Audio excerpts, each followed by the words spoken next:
This is a previously recorded episode of the ITintheD Show. We are sitting here in our brand spanking new studios in beautiful Royal Oak, Michigan. This is the ITintheD Show. Welcome to episode 145. We have a jam-packed show. We'll be doing a little bit of a recap of our event last week at Hopcat.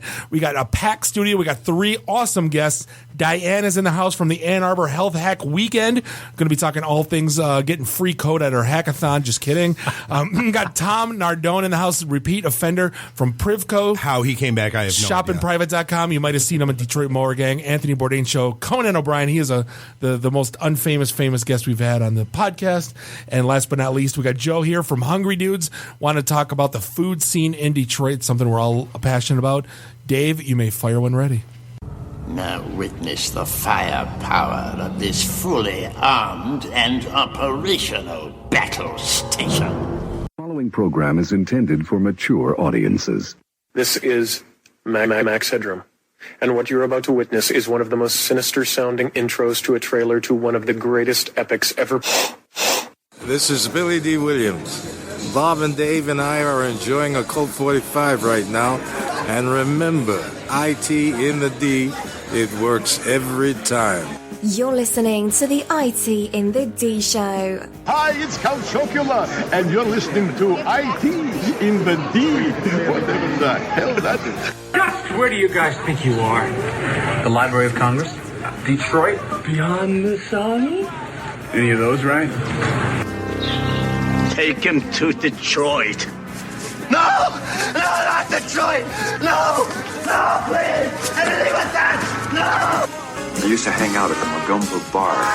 It was a rough place, the seediest dive on the wharf, populated with every reject and cutthroat from Bombay to Calcutta. It's worse than Detroit. You will never find the more wretched hive of scum and villainy.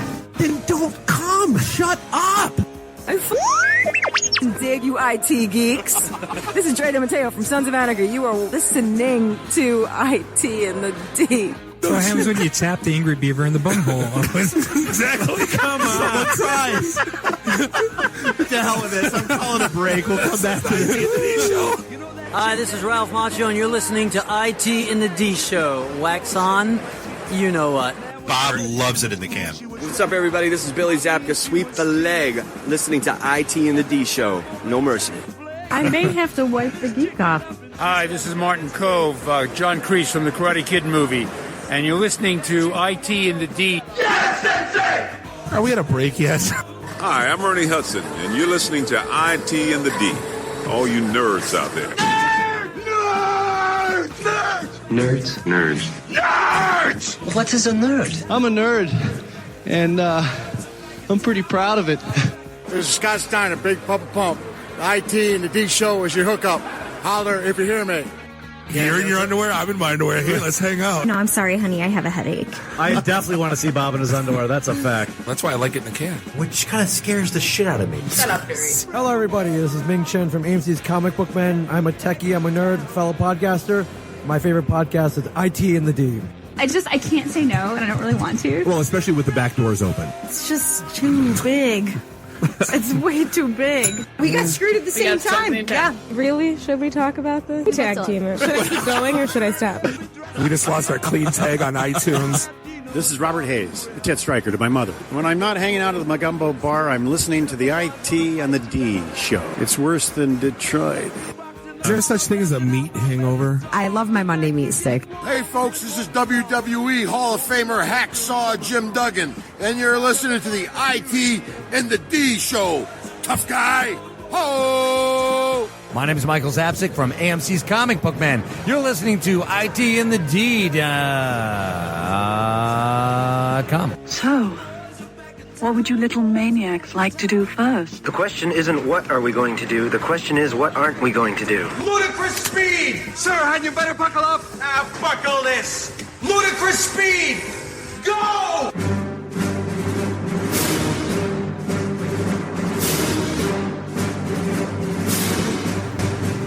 Live from Podcast Detroit in their brand spanking new studios in beautiful Royal Oak, Michigan. This is the ITintheD Show, the #1 ranked technology podcast on SoundCloud. This week, This is Bob the Sales Guy hanging out with Dave the Geek, Nuri the FNG. Find everything you need to know about us. ITintheD.com. Give us a like on the Facebook. Follow us on the Twitter. You can listen to us now on Google Play. The music store, it runs on mobile now. And for the love of God, we need Operation iTunes Review.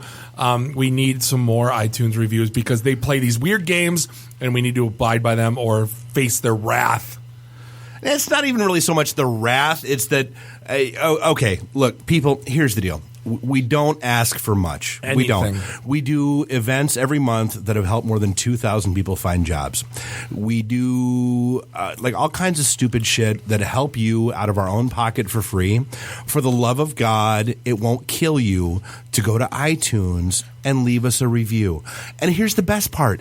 We don't care if it's a 5-star review. Leave us a 1-star worst meatball sandwich ever review. We're good with it. We just want more. We read every one of them, too, because each one is a special and beautiful snowflake. Is a beautiful and unique snowflake, just like all the others. And hey, we have we'll get to the new studio later, which we're really excited about. But we have a jam-packed audience in here. We have Diane in the house, came all the way from Ann Arbor, talking about Ann Arbor Health Hack Weekend. All the way. Oh my God, she took 4 trains, a sled dog, and a plane to get here. It's a hike to get here during rush hour. And they're closing like every freaking street between here and there, so it's kind of there's construction everywhere. It's a hike from my house. It's sad.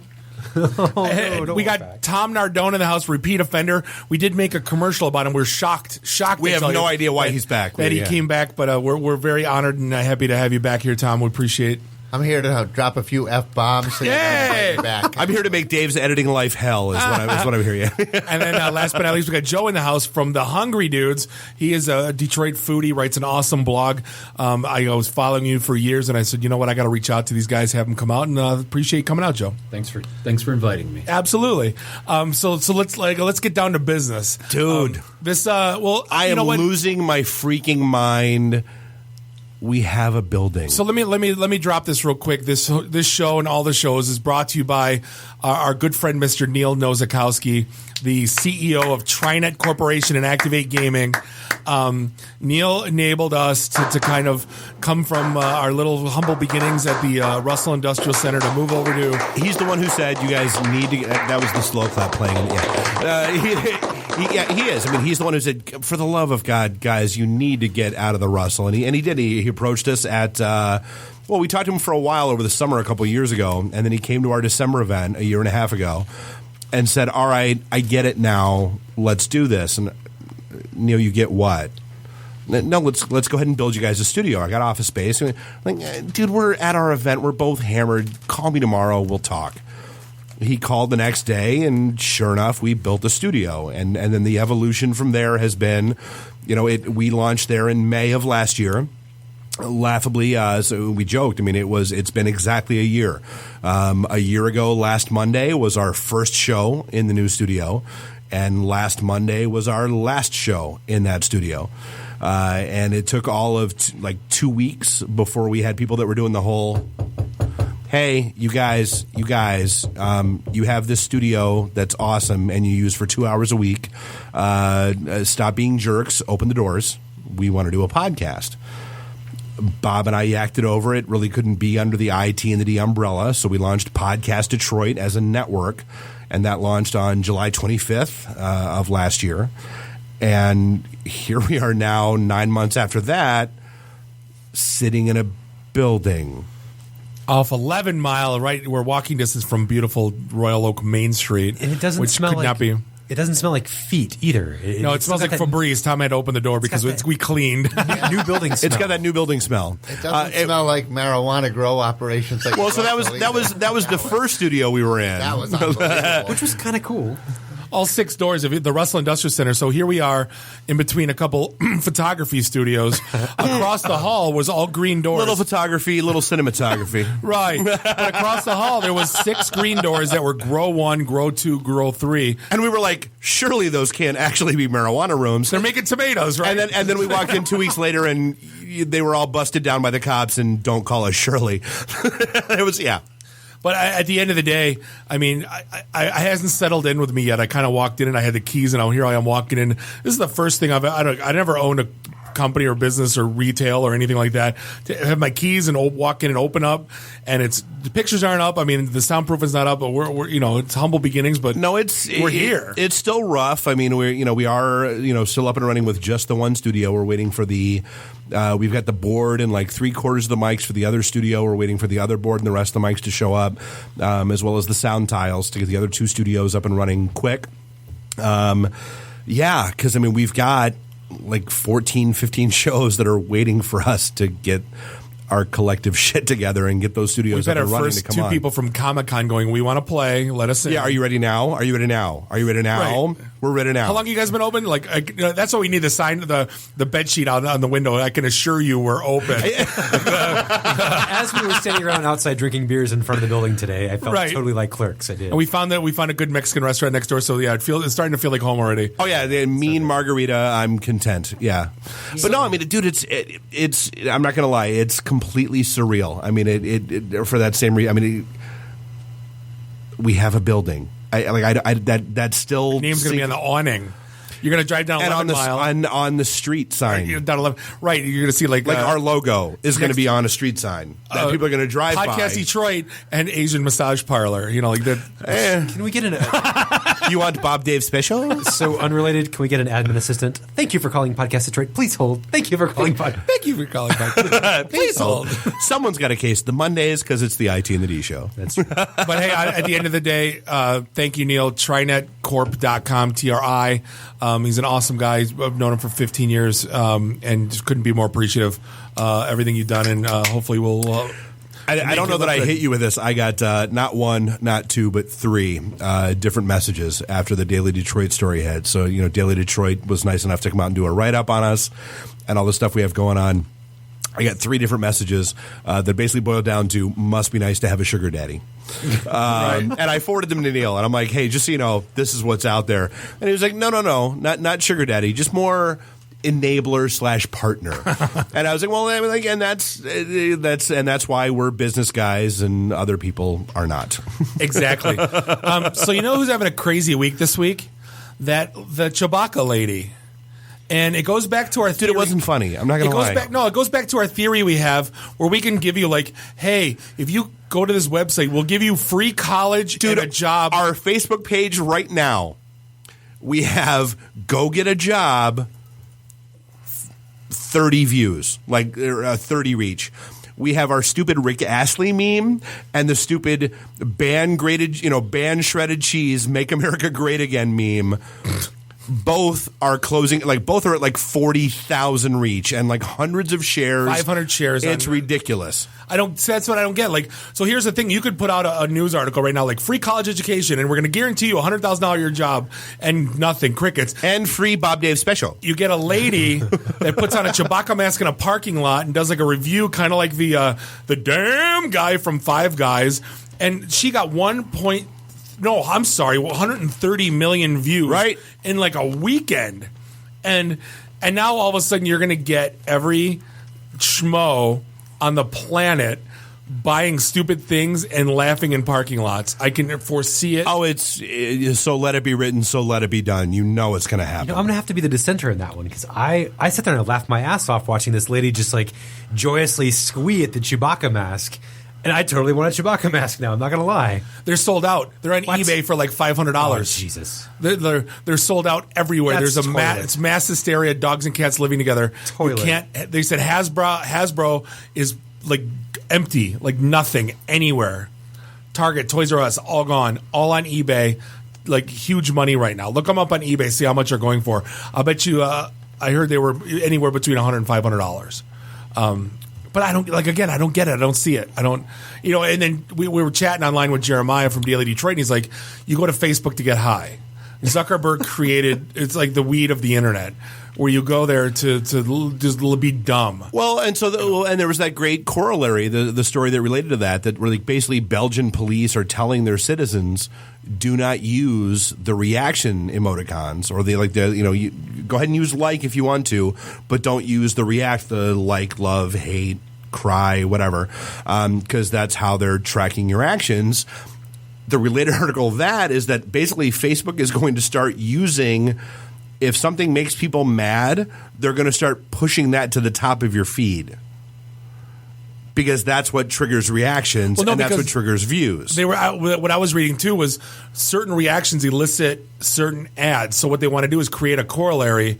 So if you elicit this response, you're more likely to purchase Y. Right. So they're putting together this, I don't know, algorithm database, whatever the hell it is. Machine learning. Thank you. Yeah, it's becoming aware. And then Skynet. Right. So, like, if you say mad, then they're going to have, like, a copy of the Notebook for sale at Target for $14.99. Right. Whatever, But I'm just saying, it's like they're putting this, like, and then the girl that's crying, I want to buy the Notebook. I don't have it on Blu-ray yet. Or just think if you, click 20 different I'm crying, the sad ones, right? Chocolate all of a sudden floats up the top. Yeah. Or 20 I'm happy. Or Xanax. So, gentlemen, is there really a situation where chocolate and the Notebook don't go with? What emotion would that not go with? I think that goes with male ones. But speaking of following user behavior, Uber dropped a bomb this week. Oh, dude, I don't like this. And this is one of our favorite topics. We always talk about Uber. This one, I'm not going to lie, it could be the skeeviest of the skeevies. But it makes brilliant. But it makes sense. Oh, it's right? genius from a business perspective. So think about Dave, when we go out and we're bar hopping or whatever, and you never have a battery pack with you. And I never have a battery pack. What's my biggest fear? That I can't pull an Uber. Yep. Because my phone's dead, and especially with all the crap apps I have on it, I need 16 batteries recharging 4 times throughout the day. So Uber figured it out. They know where your battery's at. So basically, and how likely you are to pay for surge. If your battery's dead. And I'll be damned if I would. If I know if I'm on 3%, Uber's my last way to get home. I don't care if you charge me $100. You're my only hope. $150. Uber One Kenobi. That's what they should call it. Yeah. $150 to go 3 miles. Yeah, I'm done. Well, just get me home. It takes so much time to sit there and wait for the surge pricing to drop, right? So if it's at 9.9, you're going to wait. And your battery's at 9.9. Right. You're not going to wait 30 minutes. You're going to be like, yeah, totally, take my money. So since I signed up to be a driver, right? I get Dude, more. You've been bitching about the amount of spam that you get from Uber. I get at least 3 texts a night. There's a surge right now. There's the Tiger game starting in 15 minutes. There's a Dirk Bentley concert at DTE. There's a drunk guy at BFD around at Crooks. It's Mike Dennis, right? But and speaking of spam, and I did. So I posted the one back in our chat about Lyft. Shot via sponsored message. Ooh. Via Facebook. Apparently, Facebook is now cool with you getting spammed. Have you seen this, Tom? So you got a Facebook Messenger. You know how you text with your friends on Facebook? It was a sponsored from Lyft. Dave got it. I didn't get one yet. And the next day, got one from Uber. Got them both. Oh. See, I have not gotten one yet. I will uninstall that shit. If you want to make me uninstall it, that's how you do it. That's how you uninstall that shit. Yeah, I'm not a big fan. No, what was the message from Lyft? I remember you texted it to us, but I don't remember it. Was sign up to be a Lyft driver right where now. I put my phone. Thank you. Was it to drive with them or was no? It was their service? It was a discount code to go try them for the first time or whatever. Was it a coupon code? A coupon. ITintheD? Yeah. Hold on, guys. I have one. I just looked. I have one from Monostat. Apparently, I've been crying at too many statuses lately, so they gave me Monostat. Nice. They listen to you, by the way, so they know. Oh, you know what? I can't get back to my other folder thing here. Yeah. No, that was what was it, Dave, that we were talking about when we we brought up? I think it was we're talking about Tesla, and we drove Magic Tesla. Mike. Yeah, and then my friend got 6 emails from Tesla spam. And he never got one in his life. And he goes, that's all we were talking about the night before. I go, Facebook was listening. I go, and he was like, you're bullshit. And I started sending him a couple of things about they listen to everything we say. They're targeting ads. Did you see that technology that there's basically some kind of hidden audio track they can play in commercials that your phone can pick up?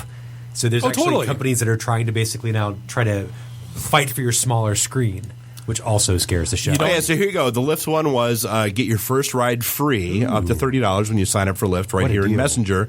Just tap the button and a ride will arrive in minutes. That's opening up a big can. I thought the text spam was bad. That's opening up a huge. Yeah, a little bit. That was our last, like Cartman said, toilet time's the last bastion of American freedom. I don't know if you even have that anymore. Well, no, not with that $6,000 toilet you want us to put in here. Yeah, no. Tom's loaded. Tom can get one. My buddy has one of those. The Newbie? Yeah. Weight, body He has it squirts your bum. of your stool. How many pounds per poo? Right? Yeah. He has the one that will squirt your butt with warm water. And then blow dry it? Seat. And my favorite thing is when you lower the seat, it has that soft lower. Oh. You know, like a luxury, door close on cabinets. Does it play the Careless Whisper saxophone on loop through the Bluetooth speaker? That way, I mean, that's an experience. Ambient lighting, Yeah. Oh, it's lit. It's lit. Oh yeah, totally. Yeah, but the soft close is like, never hear the toilet seat slam again with the soft close. And it's all app enabled. I'm like, it's beautiful. Yeah, you never get yelled at for leaving the toilet seat up again. Just hit the app. Toilet seat app. What is this world coming to? I know. It's like I thought there was an app. And how is it not called a crap? But I'd rather actually, ignore the toilet seat and have my toilet not tell me that I'm dehydrated and I should be drinking more water and less other things. You're low on vitamins this week. Mm-hmm. Thanks, toilet. Speaking of fun apps, did you guys see the new thing from Bang Fit from Pornhub? I loved this story. Oh no! So basically, so you have your Fitbit, Bob, right? Fitness trackers, totally. Pornhub would like to step up the game a little bit. Oh boy! And think, sex is an activity that people never complain about doing, even though it's super physical. So what if they were to get together with some scientists and some dietitians and try to come up with an app and some real science to make you lose weight through sex? I think it's a totally noble So it's kind of like Fitbit. The gamification of sex. No, it's like Fitbit. It reminds me how lazy I've been all day. And you've only done 2,000 steps today. You get off the bottom, Bob. Exactly. Can I have special achievements for this? Because what would the achievements be? Actually, they should connect to your partner and say, your partner has been pretty lazy today and needs some vigorous exercise. Mm-hmm. Actually, if it's Pornhub, though, there's a good chance those people don't have a partner. Precisely. Find a partner that makes you run around the room. Yeah, exactly. So your right hand's been awfully active today. Perhaps try the left one. Yeah. Less calluses. Yeah, you need to wear 2 Apple Watches just to make sure it gets all the activity. So what's your thoughts on our buddy Mr. Dan Gilbert and Mr. Warren Buffett buying Yahoo? Is it going to be Q-Who? I assume. Q-Who. But we were talking about that when we were out last week. And why? What is Yahoo anymore? It's not a. They own Tumblr. They own some digital product. But they're not a search engine. It's just like a portal. They do, but that's all they've ever been, dude. Yahoo, finance. Like when Yahoo started, they were I hate this word, but curated directory. Like you had to apply to be on Yahoo, and people someone physically reviewed your site and put you in a specific category. That's what Yahoo was, and then DMOZ came along, and it was that. But I don't know that they're buying they want Yahoo for Yahoo.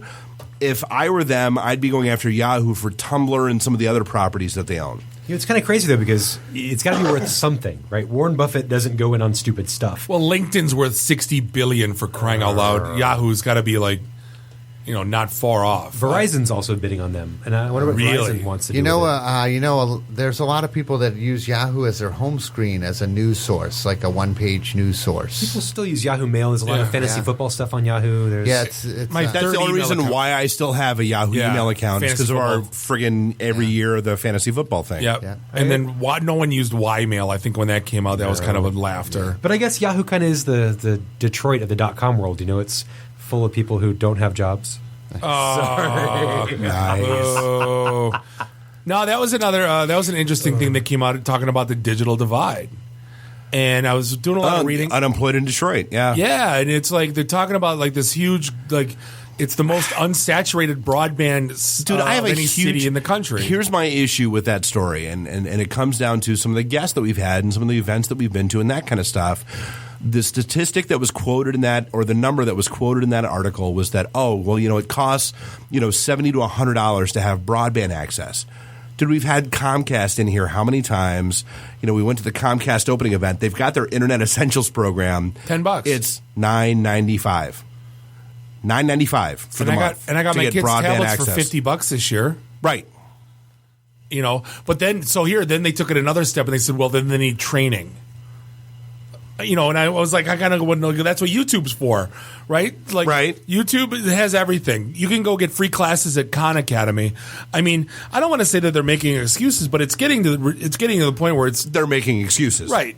Well, then you got to take the bus to the library. Well, no, I mean, but I get like Rocket Fiber and a few other guys are lighting up community centers and giving free Wi-Fi. Great, but if nobody uses it, not great. Right. But what do you do? Like, that's the thing. Like, you can't force people to buy internet essentials. I mean, you can the whole lead a horse to water, can't make it drink thing. Especially when there's a 47% adult illiteracy rate. Is it that high? 47. Mm-hmm. Oh. So you can put them on the internet, but they can't read it. That's not going to go very far. Right. Nah.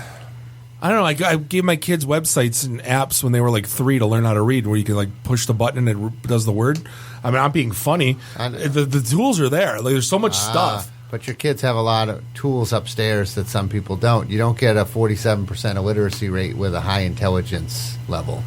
Like, some people who are illiterate aren't illiterate because they didn't try to read. No, I get that, but Tom, at some level, you can't save everyone, and you can't improve lives for everyone. You can't. And it's triage 101. And I mean, and it's that side of life that no one likes to talk about. Like, every now and then I love getting in the conversation where, you know what, are we doing ourselves a disservice as a species because we're doing so much from a medical perspective to prolong lives of like those that may not be benefiting us as a species?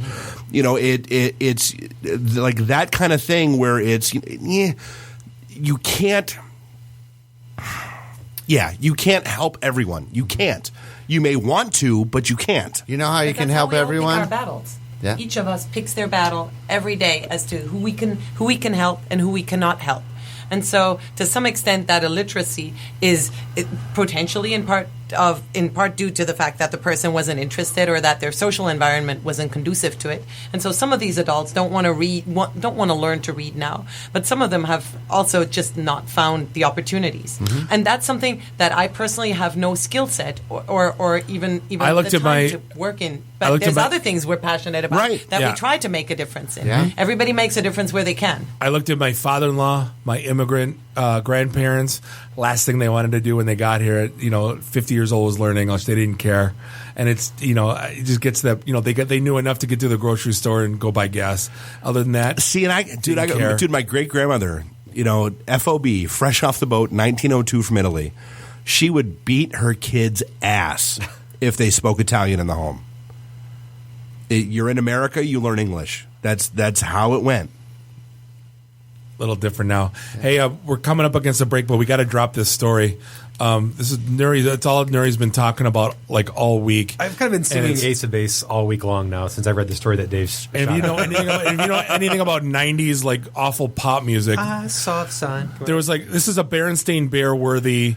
It is like it's a mind blown kind of thing. It seems like just sugary, happy lyrics, and then when you go back and read the lyrics in this context, it's kind of dark. Yeah. So what's the thing now? Going back? What's the Ace of Base? What someone was talking about? Like one of the guys had apparently roots in oi punk. Yeah, one of the guys was had a deep, not superficial, not shopping on eBay. No, had a real deep Nazi, pro-Nazi background. Like his lyrics were in his original band were Nordic people wake up now, shoot, shoot, shoot.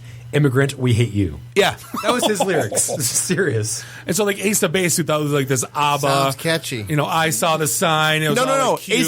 So the name Ace of Base was where the submarine was it the sub commanders? Right. It was basically the place where all the elite of the elite. Right. Yeah. Who's the U-boat commander? The base of aces or whatever it was.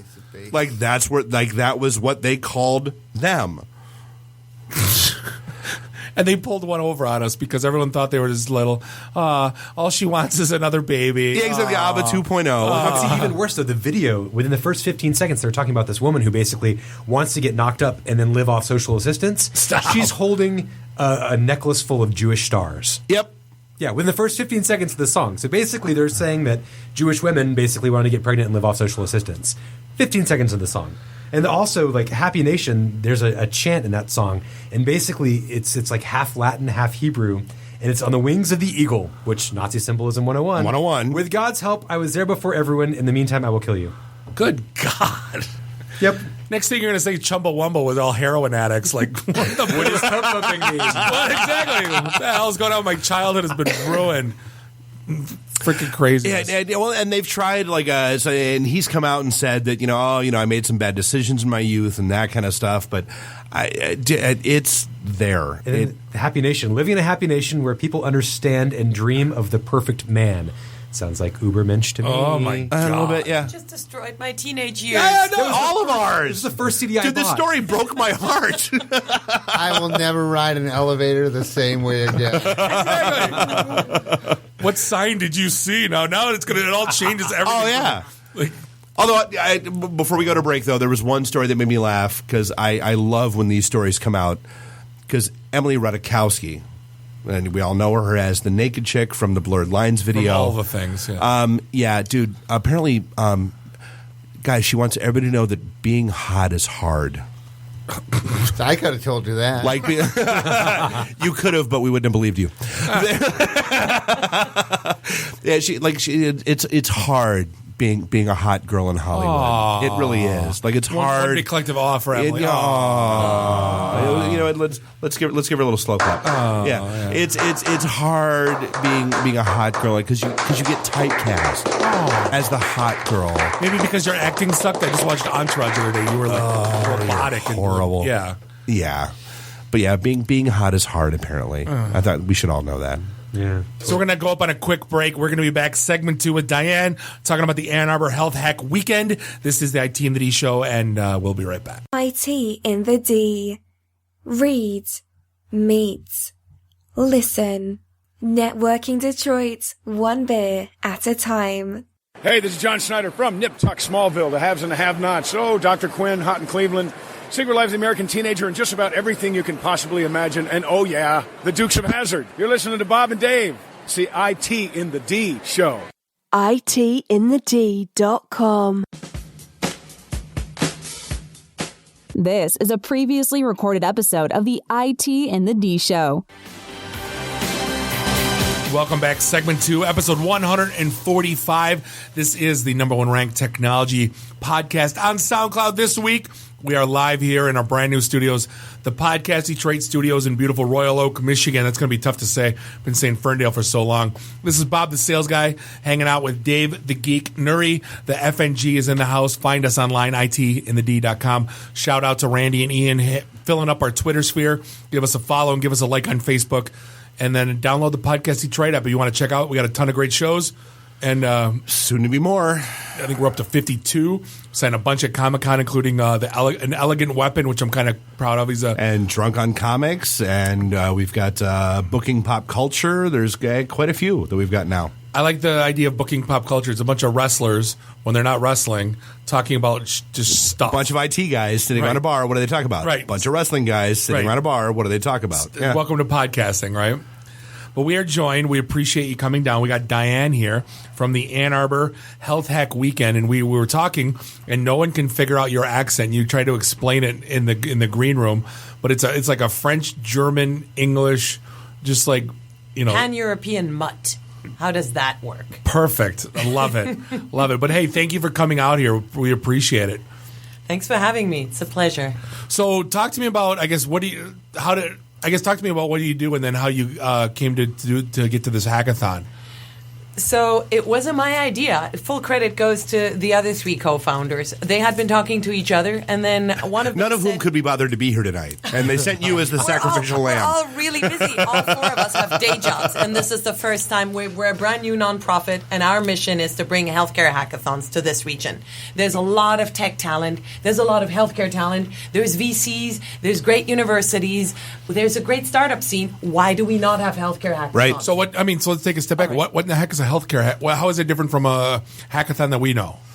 I think a hackathon that you know, and I don't know what you know, so you might want to correct me. Not much. Right. He's the sales guy, so you're good. All right. So let me talk to you. So I think hackathon, think 1 week, super intense weekend, where like-minded people get together and prototype something new that they're excited about. And now throw healthcare in there. So this weekend, which is June 24th to 26th, last weekend of June, that is not July 4th weekend, is about disease prevention. And it is about disease prevention in the developing world as well as in the developed world. So developing world, think mosquito net, right? Simple things or complicated things, depending on really what you want to do. So hackathon. So your phone emits an ultra-high frequency that repels mosquitoes. Bam! I want you at the hackathon. And all the dogs will be chasing you, but the mosquitoes will be gone.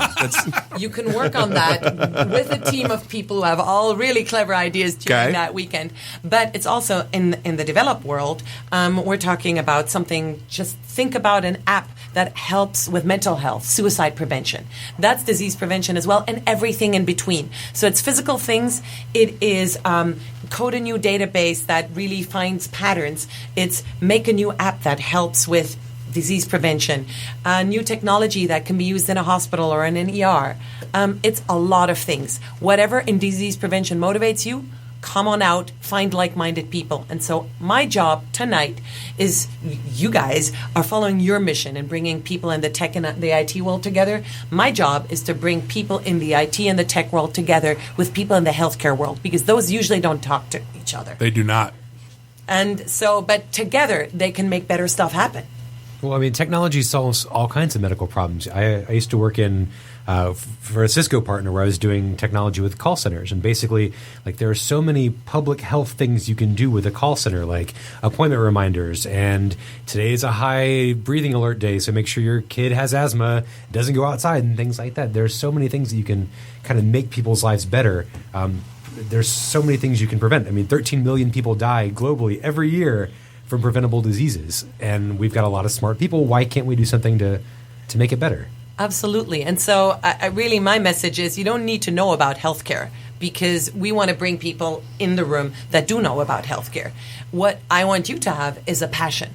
It's a free event, but we have a registration process so that we don't just get people who free Red Bull and Cheetos. You got it. And free pizza usually too, right? Exactly. So that you don't just show up for the free pizza and free and coffee, right? But so that we have the right mix of people in the room. Because just like any old great party, I can cook as much good food as I can get the best band. What makes a good party is the people who are there, meeting cool people. And that's the same thing about a hackathon. Meeting cool, like-minded people who want to make a difference and bother enough to spend a whole weekend. They could be going to the beach. They could be doing other things. But they're there in the room making a difference. And at the end of the weekend, you get judged for the prototype of whatever it is that you created. If it's a better mosquito net, you'll have to show the judges why what you just made is better than what already exists in the world. If it's a new app, I want to see a wireframe. I want to see how you're going to make a difference. And so there's prizes.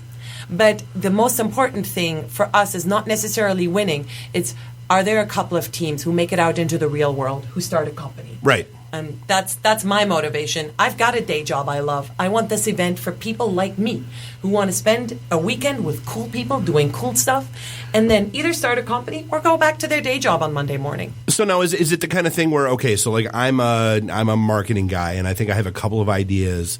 I can go there and meet coders that can actually build that? And then vice versa. Like, I'm a developer, but I don't have an idea. I can go there and meet somebody who has an idea that I can code? So we'll have a couple of great keynote speakers to inspire you. And then it'll be the mix of people in the room who get up and pitch to find people like you to see, do I want to put my skills to work with this person on this project? Because you're going to be best at something that motivates you. And so there's things like, we talked about literacy earlier. That might be a smaller part in disease prevention, but it could be a piece. So if you're really motivated read the about do not swim in toxic waste sign. Exactly. So if you're really motivated about making sure kids don't swim in toxic waste, pitch that. Maybe there's a couple of other people in the room who want to work on that. Okay. So I don't tell then you they'll also bring up the mental health. Like if you're really passionate about that, like maybe we should help you out on the mental health side. And it's not just alcohol and drugs, really. There are other things we can do. But so in the end, you don't have to have an idea. You don't have to know about healthcare. Ideally, we will make sure that there's a mix of people in the room, of people who can pitch interesting ideas, so that you get to work with people you find interesting and on something that you find interesting. And if that doesn't happen during the mix and mingle period, then pitch your own idea. Find people who want to work with you on what you want to work on. So I guess like what's the process for that weekend? I mean, is it like it's a Friday, Saturday, Sunday? It is. So like Friday walk me night- through that weekend. Friday night, we just do a happy hour. It's really for people to meet each other and hang out. We like happy Friday's hours. Really social. And yes, it will be happy because it will be not in a university building, and that means that we can serve alcohol. Saturday, Sunday will not involve alcohol because it will be at Palmer Commons, which is the University of Michigan building. But we start my Saturday. best coating hammered. Me too. In the dark and hammered. That's how I do the best. You may leave and come back if Gotcha. you urgently need a drink. That's all I can say. I need my But code you may fuel. not bring alcohol into a university building. I have to say that as well. But so Saturday morning, 8 a.m., we all get together. There's a couple of really 8 a.m. That's 8 a.m. Yes, Whoa. sir. It's because you're motivated, and I know. But there'll be bagel and coffee. Anyway, we'll have a couple of inspiring. Better be good keynote Brian's bagels. going to be there. Better be Zingerman's Bagels, right? Going, no, that Einstein Brothers crap. All right, we're a new nonprofit, I'm and just we being raise the money to pay for your food. All being right, funny. so give me a break here. I like that. Yeah, exactly. Fits in well around here. Yeah, exactly. But if Zingerman's Bagels is what it takes to make you come out, I will buy you personally some special Zingerman's Bagels. Oh. Take me up on it. Gauntlet thrown. All right. But we start with keynote speakers who really tee up more than just one problem, but really broader problems as in where are things going wrong? What could you be working on?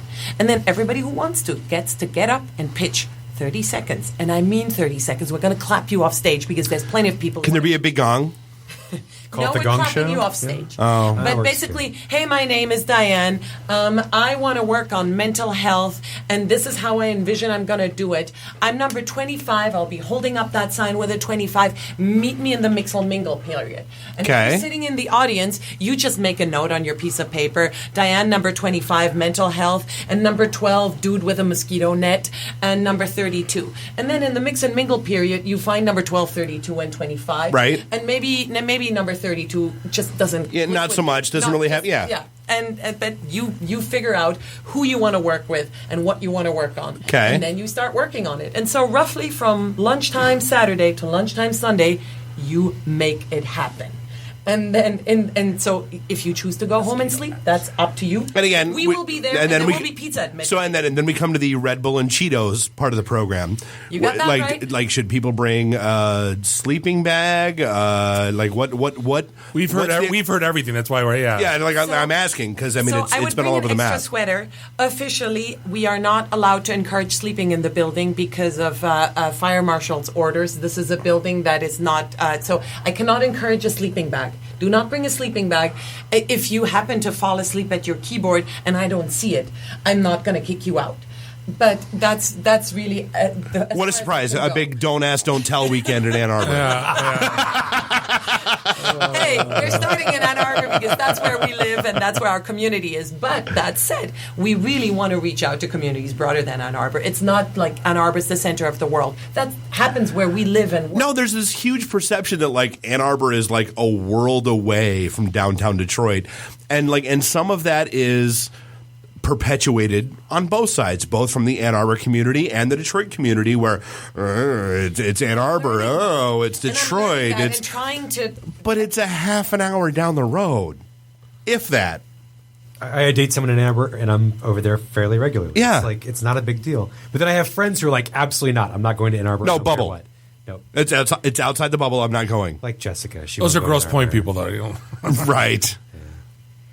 So, but I think it is really not that far away. And if you want to make great things happen, you cannot just stay within your own community. It's all about different communities. So now, where does this, what's the end game? Like, where does all these ideas, this code, where does that go to? We're a nonprofit. We're not trying to make money off this. We're really trying to make cool new healthcare startups happen in our community. So if you choose to start a company, awesome. the ideas you generate, as far as I'm concerned, are yours. If you happen to be a university employee, I have been told, whatever you generate, the whole work for hire thing, yeah. So that's a different story. But in general, just for everybody who's their own person and who's not affiliated to the university. No, and that's actually good to know, because we've talked to a couple of these hackathons where basically you sign your life away when you create your ideas. When you hop in, that like anything and everything you do is their IP, their everything, and away you go. So the four of us have day jobs that we actually like. We're not trying to steal away your ideas. We really just wanted to create the type of thing that we would want to go to. We're just actually that sounds so passionate familiar. about our Yeah, community. no kidding, right? No, but you guys here are doing something for your community. Same principle, same reasons. We hated every other networking group on the planet, so we started a new one. And there wasn't a good tech podcast in town, so what the hell? Hit the record button. Let's go. A podcast is just not something that occurred to me. Right. But a hackathon is something that seemed cool, and I personally... But if you want one, we have a studio. Watch out what be careful what you promise, because I may take you up on it. Just saying. Like, you give me a finger, I'll take the whole arm. And the next week podcast, healthcare. 9:52 in the intro. So with being healthcare, how much does HIPAA compliance come into play when you put together an app? Does it at all? Or, I mean, when you're talking disease prevention, no. Right. I guess it depends on what you do. So if you live in the hospital world, you obviously you have to abide by that. I'm sure there's a difference between, like, find the closest doctor to me versus I want my records wherever I go. Like, that's a totally different animal. But there's also... Give me an app to tell me when my doctor's late to my appointment. That would be... Tell me when my doctor's actually ready to see me. That would be phenomenal. So those types of things, I think that might imply HIPAA, but there are also peer-to-peer networks, as in, you know what, I have this crazy disease that hardly anybody else has. Can I meet up with somebody who just helps me to get through this? Or addiction recovery, that type of thing. So that may or may not imply HIPAA. Dave, I got it. I'll like the crowdsourcing, how long the line is to pee at the stadium. Right. Let's say I got to go see Dr. Jones, and I type in when's your appointment for at 1 o'clock, and he saw me at 1:40. So now everyone that's in the office shows up 40 minutes late. You crowdsource how your doctor's running. It's like Waze for the doctor's exactly. office. There's TSA for if you fly a lot. I do consulting as a day job, so I do fly a lot, and absolutely, there's a TSA app that tells you how long the security lines at the Detroit airport are, and that is relevant. Well, unless you have pre-check and then you walk through. I have that too, but practically even the pre-check lines at some airports other than Detroit can be. Oh, they are. They're bad. Yeah. So Diane, you said you're part of a consortium of like 3 or 4 people who put this together. Yes. What's your personal passion and why you're doing this? What's your health hack that you want to see solved the most? Funnily, I don't have a particular healthcare problem that I would like to see solved most. What I do a lot in my spare time is help fellow scientists leave academia. I was a scientist for a decade, biomedical scientist, so, I worked That's in a my lab. world. I have a biochem degree. Well, there you like go. That was my that's PhD is on oncology, blood vessels, and cancer. That's and then I worked at the. I so like you more now. Well, come get a hug. Our first hug in podcast. It doesn't translate so well for radio. But like that was my world. Like I wanted so biochem. I went to at the hackathon. No, so biochem and theater arts are my degrees, and then I played hockey. So shattered my kneecap junior year. Then I went the hockey goalie dream. Found out what theater teachers made. There went that dream. And then the only offers I had were from government labs, and I was like, I think Ebola's good without my help. I'm going to pass. But like I interned in Genentech working on the genome project. Like that was my thing. But so the long and the short is leaving academia can be a very lonely journey while it shouldn't be. There's not enough jobs for PhDs because it's out a there. scary world. And honestly, I understand that that's a luxury problem, right? As in, poor little hashtag first world problem, yeah. I get it. I totally get it. Practically, though, there's plenty of people who find me and like, I'm about to get my PhD. What do I do? I don't know anybody. Dude, I have a buddy that's a PhD in theoretical nuclear physics and does the same things I do. Can you invite him over to my Memorial Day party, Dave? That'd be awesome. I'll bring TJ, yeah. I was being funny. No, dude, he's me. Oh. But just with a PhD. Oh, yeah, we don't need another one of you. No, on second thought. You're not making this sound like a good idea. But so the long and short, why I'm doing this is because it is the extension of what do people do who are stuck in academic careers that they don't love. If you realize that you're doing something that you don't love, and I don't care what your job is, find something else to do. And if you don't know how to do that, then try little by little to do other things that get you towards a career that you might love. And a hackathon is a great way to dip your toe into, can I do something else with my skills? And that goes for people in science, but that also goes for people in tech. Maybe you're in tech or in IT and you think, healthcare's booming. Healthcare's really hot, but how do I get into healthcare? I know nothing about healthcare. Right. Well, this is the way to dip a toe. You hate healthcare? That's cool. I can't blame you. You wasted a weekend. Big deal, right? Exactly. But if you decide... You got free Red Bull and Cheetos. I'm not sure about Red Bull, but definitely Monster something. The energy venue, drinks of some the venue sort. is very tricky about catering. You only approved caterers, so I can't go to Costco and bring anything in. But Can we I have go to yummy Costco and food bring lined things up for you. That I know. Even if you're like crazy, dietary restrictions. All right, I assure you, if I'm showing up, there will be Red Bull. I cannot. I'll bring it in with me. But you cannot, just don't bring a whole pallet. Just bring him in your sleeping bag, Dave. Just bring him in. Yeah, exactly. No, I said sweater. You cannot bring your sleeping bag or pillow. We are coming up against the break, Diane. We could talk to you all night, I swear to God. But you are at a2healthhacks.org, correct, to sign up? Absolutely. And then on Twitter also, A2HealthHacks on Twitter and A2HealthHacks. Thanks, Randy. .org. Yeah, exactly. Randy looked it up for us on Twitter. Otherwise, I would have no idea. I'm just kidding.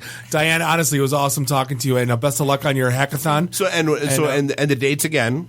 24 to 26 of June, and we are having a happy hour just next week, Wednesday, on the 25th of May in Ann Arbor for people who just want to see our faces. I'll push that out. To us. Absolutely. Yeah, I know that sounds. Actually, it sounds. This is probably the best hackathon. I may go. Right. And we should carpool over. Done. Yeah, in. So I'll totally start coding. Full disclosure, my day job has me in New Jersey that day. The other 3 co-founders are there, and they're all really awesome. Well, let's possibly renegotiate that later. We'll talk. Awesome. Hey, we're gonna bounce up against a quick break. We'll be back with Tom Nardone, the grandmaster of all the things. We'll have a fun conversation. He who winds up on CNN for mowing lawns. This is the ITintheD show, and we'll be right back. This is Jeremy London from Mallrats, and I'm just wondering, how did I go from hot Floridian sex with Brandy spinning to the ITintheD show? ITintheD. Read, meet, listen. Networking Detroit. One beer at a time. Hi, I'm Brittany Daniel from The Game, and you're listening to IT in the D Show. ITintheD.com. This is a previously recorded episode of the IT and the D Show. Welcome back. Segment 3 got a mouthful of Cheetos. Dave surprised me. It was episode 145 of the IT and the D Show. We're hanging out in our brand new studios here. Not my fault. There was a lot of dead air at the end of that song. Sorry. In beautiful Royal Oak, Michigan. This is Bob, the sales guy, hanging out with Dave the Geek. Nuri the FNG is in the house. Find us online, ITintheD.com. And lo and behold, we have a repeat guest. If you remember back in the day, we made the Real Detroit Heroes commercials. And we made one about Tom, and I swore he would never talk to me again, let alone be on the show again. I thought it was funny. What was it, Mr. Cutting Grass in the City guy? Dave, what was it called? Are you playing it? I'm looking for it. Keep talking. Oh, no. But I met you, Tom, probably like... Dave, you don't have a well-organized file structure on your computer? I don't. Go figure. But we met like close to 15 years ago when you started. You were one of the first like online e-tailers doing shoppingprivate.com. Yeah, and do you remember we got kicked out of Louis Pizza in Hazel Park for swearing? Me and you did? Mm-hmm. Yep. We weren't drunk or anything. We were just cussing. I totally don't. Yeah. We went to Louis Pizza after work one day. Like it was one of these deals where let's have a drink sometime. And it took like 6 months to organize. Right. Then we went to Louis Pizza. We got a pizza. They have a good pizza there, by the way. Not plugging Louis Pizza. I haven't been back there in 15 years because they kicked me out for swearing. And we were having a good time because we had just like realized we're kin, you know. Right. And we were cussing away. And then they said, you have to leave. And we were like, that was why? that place. And they said, because you've been swearing. And we were like, well, we'll stop. And they're like, the old lady. That was Louis. Yeah. Like you're out. That's a faint. I mean, that was a long time ago. Yeah. But, every time we turn around, there's Tom Nardone, right? I mean, all of a sudden now you're doing this thing with the Mower gang. And not just are you doing something cool for the community, you're getting like global recognition for this. Are you ready? Oh, boy. All right. Here we go. Fire it up. You might have to explain to them that it's patterned after an old Bud Light commercial that doesn't run anymore. ITintheD presents Real Detroit Heroes. Real Detroit heroes. Today we salute you, Mr. Suburbanite cutting grass in the city guy. Mr. Suburbanite cutting grass in the city guy. You gather your friends from the outer limits of suburbia, load your John Deere riding mowers into the trailers, and head down to Detroit just to cut grass. It's my turn to weed whip. And as you ride around in vacant fields leaving piles of freshly slashed grass behind you, you give a thumbs up to your buddy as he passes, because you're doing great things. He forgot the edges. Most people are content to mow grass and keep things looking good because it's something they're supposed to do. But you know your level of dedication requires a little something extra. Gotta write a press release. And so you cut, and you cut, and you cut your way into the hearts of everyone in the area, because you know you and your buddies are single-handedly saving the city. We'll start when the cameras get here. So here's to you, Mr. Suburbanite cutting grass in the city guy. Hop on that riding mower and head off into the sunset, because you deserve all the pats on the back that you're giving yourself. Detroit heroes. Still think it's funny. But at the end of the day, I mean, you guys are all up to like 70 guys. One bit at a time. Doing this whole the mower gang. Speaking of patting yourself on the back, you just put an outro on a song that you introed. What? I absolutely did, because it's out on our SoundCloud page and people still listen to it, which makes me laugh. But you guys are up to like 70 guys. Yeah, we just did our big event, the Motown Mowdown. On Saturday. Craftsman Motown Mowdown. You get huge sponsors. Didn't you just get like a tractor dropped off to you? Here you go, guys. Yeah, well, we've gone a while without any real big sponsor, but this winter Craftsman contacted us, and they donated 5 lawn tractors. So Sears, while they're closing Kmart shops around the nation, are supporting the mower gang. Good. With free stuff, with free tractors. No, it's free stuff. Everybody will give you free stuff, right? You think about exactly. But if you think about the logistics behind it, isn't that crazy that like they need that? Like nobody takes it's just sitting like these crazy weed chalk lots. Well, originally it was parks, right? Yeah. I started the group 6 years ago now because the city couldn't afford to mow the parks, but now the city can afford to mow the parks because after post bankruptcy and the state takeover of Belle Isle has freed up like a lot of parks money. So then we started, we'd go to parks and it'd be mowed. Right. But DPS, Detroit Public Schools, shuttered like 70 schools, and all the elementary schools have playgrounds. So we found 27 elementary school playgrounds that no one's been mowing. Some of these things have been there for 5 years. Oh, my God. And the weird thing about elementary schools is, parks have kind of playgrounds, but elementary schools have bomb-ass playgrounds. Like some of these things have like $200,000 playgrounds. Well, you got to keep those little bastards busy. Yeah, exactly. You have kids. I do. I do too. And so some of these playgrounds are really, really nice. So we went out on Saturday. We volunteered for 12 hours straight. We had 70 people start, around 70, and 34 people were there 12 hours later. Good God. And we cleaned up 31 playgrounds. Good for you guys, seriously. Yeah, it was really we joke about it, but I mean, it's pretty good. Well, no, it's but I'm laughing. You know why I'm laughing? Because while we were out there was a crew from Craftsman following me around, making a mini doc, Bob. See?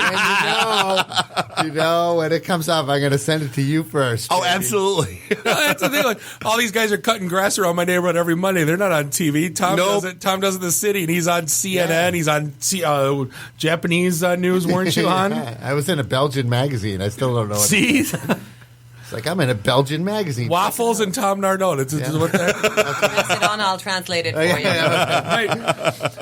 But every time it seems I turn around, you got a new company or you got a new venture going on. Yeah, I like to start new things. Yeah, You're not I'm just thinking bored of just going to being- that hackathon and stealing some ideas, actually. Well, yeah, I mean, you had you've got the bullet safe thing going on, which About I 2.5 years ago, Dude, I launched you- a bulletproof vest company. run around shooting yourself in the chest. I do not. Well, you did. No, I never shot myself in the chest. No, we have a dummy for that.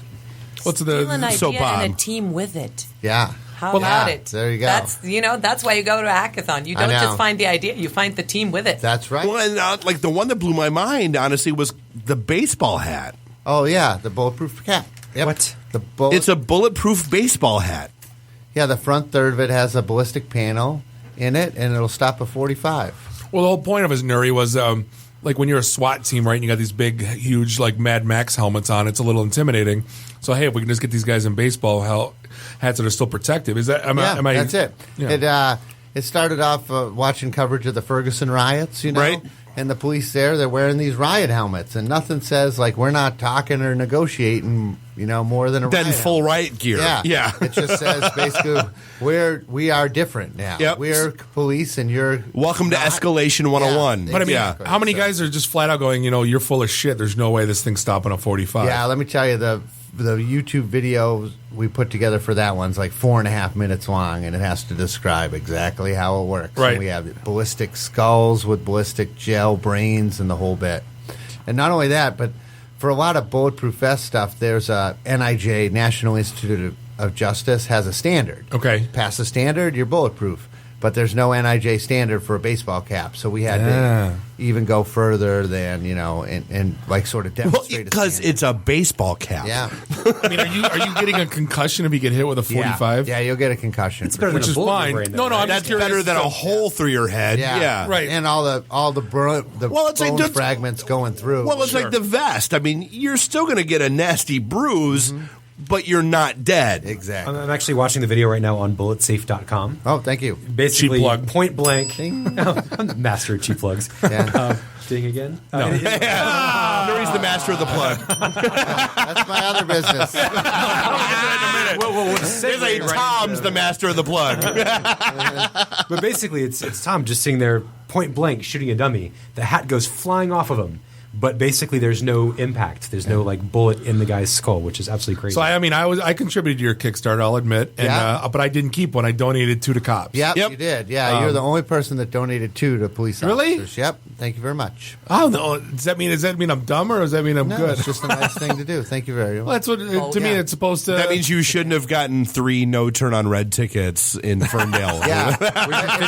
sticker bomb. I'm so happy to be leaving Ferndale because of that. Hazel Park cops. Oh my god. No, but it's again. I could see it being and the only people you usually see in baseball caps are like the bicycle, like the 12-speed cops. But I mean, again, if you're kind of non-confronting and you're just being a norm, but then it has protection too. It It's can't very be a bad discreet. thing. It's you can wear it anywhere, and no one knows that it's a bulletproof cap. So that would be another bad thing if you put it like if it says bulletproof, safe, or like had the logo in the front. Well, I have to tell you guys are smarter than I was because the first one we made had a logo on the side that said bullet safe, and people were like, "It's not going to have that logo, is it?" A little target on the side, bullseye. When you have a prototype and someone says a question like that, like it's not going to be green, is it? You say, "Oh, no, absolutely not. No, no, it's prototype, just, market research. Put it on there so we wouldn't lose it." Right. I was thinking about is that ever going to go to consumer? Or are you keeping it mostly for? No, it's available to anybody. So are you licensing it through MLB and all that? Can we go buy it? Yeah, you can buy it right now at bulletsafe.com. Yeah, but you're not going to license. $129, by the way. So they're really affordable. That's actually, I mean, I think I spent $45 on my one at Comerica Park. On your stupid Tigers baseball hat. Exactly. That's flat brimmed that I need. Right, your trucker's hat. So what's next? You're doing that. Obviously, your online shops. Yeah, we do this great. I'm very proud of a video series we do for Bullet Safe where it's called How Bulletproof, and we take regular objects and we shoot them with a gun called a 50 cal Desert Eagle. I know the it most is. powerful handgun. Right. So our vest will stop a 50 cal Desert Eagle. So then Okay. we say, okay, here's our vest stopping a 50 cal Desert Eagle. Let's see what it does to, for example, a bunch of layers of plywood.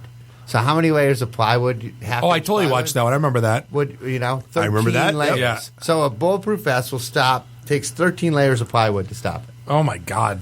So we did watermelons and racks of ribs and then frozen Gallagher turkeys. sent him a C&D, and then watermelon. Yeah, and so it's some of them are fun to watch because we shoot 8 watermelons at once, and some of them are informative, like drywall. Like we did 24 layers of drywall, and the bullet went through all 24. See, if you're shooting at home, it's a big Yeah. deal. Like I'm a pretty big gun guy, and they're like, you don't want, if you're using this will be full stopped metal by a jacket in wall, your yeah. home, you don't want that because it's going to go through you or your neighbor's wall. Yeah, so there's a lot of ballistic myths out there that need to be dispelled. you know? So the water one, that's always the just one. dive into a pool, and you're safe. Mythbusters did that one because in the movies it's like pew pew and the bullets are shooting by them, and they did it on Mythbusters. And if it's shot at an angle, the bullet like basically breaks apart at like 8 inches deep in the water, which ruined every movie for me because that was always the best part when they're dodging bullets underwater. Yeah, but if you go straight through, with a Desert Eagle, it'll go through 9.5 gallon jugs of water. Oh my Jesus. Those square gallon jugs. What's crazy, my first thought is like, how bad does it hurt when you get shot with a bulletproof vest? And then you've got a video on it. Yeah. Basically, what does it feel like to be shot with a bulletproof vest? And they took a big gallon of water and basically slapped it with a baseball bat. Yeah, mallets, baseball bats, trying to figure out what makes like the equivalent splash. So being shot with a 45 in the chest with a bulletproof vest on is about the equivalent of getting hit as hard as your friend can hit you with a rubber mallet in the Holy chest. shit. That's what it feels like. Better than being dead. No, better still, it's going to leave a mark. Still, it's all relative. Right. Yeah. How many, hey, hit your buddy with this thing until we figure out. Yes, please. Yeah. But you've done some other like crazy stuff. Like I remember when you started doing like extreme pumpkin carving, and you came out with like a book, and it was like an Amazon #1 bestseller. Like what in the blue? That was the pumpkin launching, wasn't it? No, pumpkin carver. Yeah. I have 3 bestsellers. You got on TV for that. A bunch. Right. Yeah. I was flown coast to coast one day they flew me from New York to L.A. to make both 2 talk shows. Gee, so I know you're We're on so Conan. doing it wrong. Yeah. Yeah, I know. What else? What else were you on? I've been on Good Morning America 3 times. Okay. I've been on Regis and Kelly, and then it was Kelly Regis and someone and else. whoever. Yeah, Michael Like Strahan Kelly or whatever. Ripa, it wasn't. Yeah, it was before that. It was Kelly and Jimmy Kimmel. Okay. And so I've been on there twice. Been on the Today Show and Conan a couple of times, and some other stuff. Queen Latifah show, remember that? Oh, absolutely. Yeah. So is their green room better than ours? Obviously, like Good Morning America. You'd be surprised. You'd be surprised. You'd be surprised that yours is pretty nice compared to Really? some. Yeah. But you get the nice gift bag with like the Bulova watch and all that crap. No. Really? Well, let me tell you, when I was on Queen Latifah had a show, and it was on a big stage. It was like Were you the father? Yeah, no, I told her. That's Maury Povich, Bob. Sorry. That's pretty good, though. They dressed me for. That's a whole different kind of bulletproof. It was for Halloween. They dressed me as Elvis, so I got a sweet Elvis wig. Okay. And they were like, Queen Latifah was like, "Hey, Tom, you're looking good over there." And I was like, I ad-libbed this. I said, "Every queen deserves a king, baby." And she was like, "Oh." But so I'm at Queen Latifah, and they let me invite like a bunch of friends because they had a big green room. So I had like 6 or 7 friends, and yet needed, not us. Yeah, they needed an audience. They needed an audience Okay. because they had a big stage, and so my friends had to come dressed in costume. So they all came dressed in costume, and then I'm on the show. And the other guest on the show is a lady from Vitamix, the blender company, right. company that makes those like $600 blenders. Yeah. And she announces that under everyone's seat is a coupon for a free $600 blender. What? Everyone there. Right. Guess who's not sitting in a seat? Me. I get No blender for you. I get nothing. I get an Elvis wig and a ride to the airport. That's what I got. All my friends, 6 friends, all got $600. You didn't have one. You didn't have one that gave you the coupon for. I had a friend that was a couple. They were married, and did they go like, Did you get a blender, Tom? No, they didn't ask me. I didn't get a blender. They have to pay taxes on it. I'm still every morning. I make a shake with a KitchenAid or something. Crap. Well, not even like that $19 blender. Thinking the Ninja from the info. Right, that one. Yeah. So that's my. Oh, I'm so wrong. First world problems, right? Hashtag. Yeah, exactly. I didn't get free blender on the Oprah show. $600 blender. What does it do? I don't know. I have the Ninja one that was like $49 at Meyer, which is fine. Dave, you got one of those fancy blenders? No. No? Anybody? Joe? I have one. Yeah, Joe's got one. The Vitamix is incredible. What does it do? It blends stuff really efficiently. It's like will it make me a better margarita? Like that's it's like the It won't South make Park the margarita for you. It's like the South Park the Margaritaville 3000. Yeah, it'll be smoother. That's what I sound like when I explain my car or something. It's high speed. It goes well. Yeah, right. Exactly. Other people know it's worth a lot of money, so it's right. Good. My mechanic doesn't try to fix his computer. I don't try to put oil in my car. We're good. Yeah. But so that was a fun run. The pumpkin thing, and then the PriveCo stuff goes well. You know, the vibrators.com. Do any of them? I guess. Talk to each other like, hey, I'm on Good Morning America, and I just did this pumpkin carving. Does that translate to people who buy Bulletproof vests might also be interested in this? No, they stay pretty separate. Ballistics Joe, the Mower Gang traffic to like mowergang.com and all of that sort of SEO juice. It does pretty well for like the vibrators.com business and for Bullet Safe. But other than that, every once in a while I'll be at a I love the look on her face right now. No, that's where Tom got started was that business. Yeah, and then every once in a while I'll be someplace where someone will recognize me, which like a cross recognition. Right. Like at a trade show. I was at a trade show selling Bulletproof vests, the first trade show selling Bulletproof vests, and there was a woman in my booth staring at me. Aren't you that landscaper guy? Yeah, no. She's staring at me. And my wife's there because it was my first trade show, so I brought her along. Didn't I buy the thing that replaced my husband from you? Staring. And then she reaches in a book bag and she pulls out my pumpkin carving Get book. out. And it's August. And she's like, are you... And I said, yeah. And she says, well, I heard you had started a Bulletproof Vest company. So I created a fake business so I could register as a buyer so I could come to the Army-Navy Store Military Expo and get your autograph. Sweet Jesus. Wow, that's like, dedication. I was like, okay.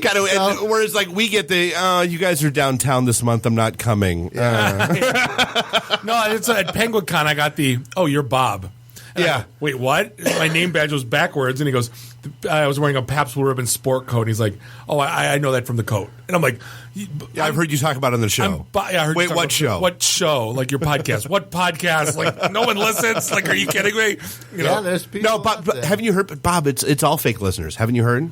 Nobody listens to our show. Yeah, it's all. Coming up next at 11. Let's talk about that later. Yeah. How people if you got off Fiverr, right? That was what someone said. 99% of our traffic comes through Fiverr because we paid for it. Like, yeah, whatever. Yeah. Good luck with that. I have a buddy that has 200,000 in Instagram followers. He's real big in Indonesia. I'm sure. Yeah, exactly.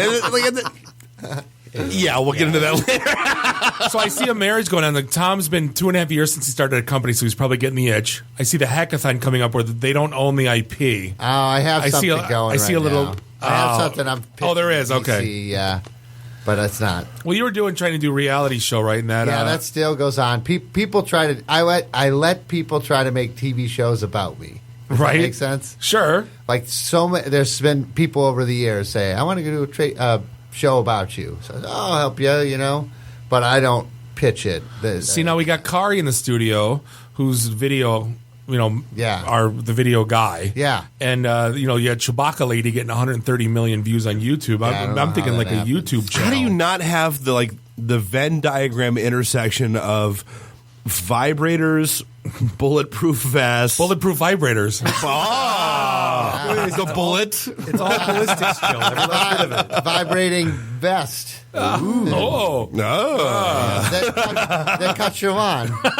That cut your lawn. There you go. You wear a vibrating bulletproof vest while you cut your lawn. Yeah. I don't know if there's a connection there. That's right. The bulletproof Roomba that cuts your lawn. And then I joined BankFit. And then I joined BankFit. I do have something to plug. Oh, boy. On June 9th, I teach a class. Thanks. I teach a class in like how to start up a business. Sure. Yeah, I teach it about every 8 months or so. Sometimes like a guest lecture at Oakland University. I was teaching the class with Build Institute downtown. Okay. And that type of stuff. But it's called Biz Plan Boot Camp because it gets your business plan in order. Sure. And it's going to be on Eventbrite. Tickets are on Eventbrite. It's $50. And it's a one-night class. Teach you everything you need to know about starting a business. And I will be in the audience mocking every word you say. Yeah. It's a very small audience. But I will be there. Yeah. It's very small. It's like 16 or 18 people. Okay. And well, you've started a business or two. You know what you're talking about. I've got 4 businesses I've started that have over $1 million in yearly revenue. So I got something to talk about. Just a little bit. Yeah, a little. But for $50, you get to pick my brain for $50. Yeah, you would have done it for free if I would have just bought you the drink. Well, no, the drinks would have cost more. Yeah, probably. but then we get kicked out of the place. For exactly. Right. So this is it takes place at I3 Detroit. Love this. We know them. Yeah, I'm a member there. Yeah, I'm a member there, and you can use the classroom for free. Nice. Yeah, so it's all right. And there it is. Yeah. Cool. Hey, Tom Nardone, how do we find you? PriveCo? Yeah, PriveCo.com? PriveCo, PriveCo, like private company, sure. PriveCo.com. And then all your stuff's listed on there? Yeah, the Mower Gang is mowergang.com. That stays Bullet Safe. Separate. Bullet Safe's listed under PriveCo. Vibrators.com. Yeah. Cool. Vibrators.com. That's just spelled vibrators.com. That's right. But hey, Tom, appreciate coming out. Hopefully, if you want to come out more often, and like I said, Don't count on that. Now that the commercial's been, the air's clear, I told you after it went that I enjoyed it. My friends didn't like it much, but I thought it was funny. All right. Yeah, well, they don't know our stupid sense of humor. So yeah, they're not getting kicked out of Louis. We mock because we love. That's right. Are we going there now? We have to now. I think it's probably closed at this point, but one day. But make our triumphant return to Louis. Dude, I can't. You know what? I haven't been there since then. So let's go back. But hey, we're going to be back segment 4. We've got Joe being extremely patient from the Hungry Dudes. We're going to talk all things Detroit food scene. This is the IT in the D show, and we'll be right back. IT in the D.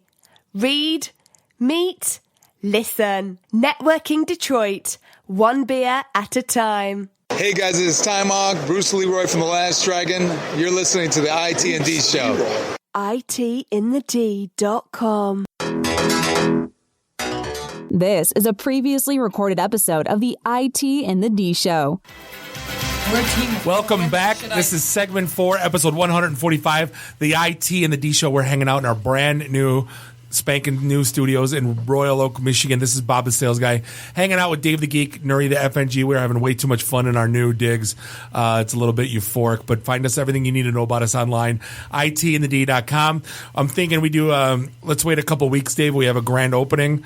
By the time we hang all the pictures, get all the studios built, get all the shows, the rooms soundproofed, because right now it's a very much a work in progress, but I see the light. We have our own parking lot. We have our own overflow parking lot. There's a Mexican restaurant next door. Domino's across the street. Taco Bell down the way. Taco Bell down the way. Yeah, it's all the things that one could ever need.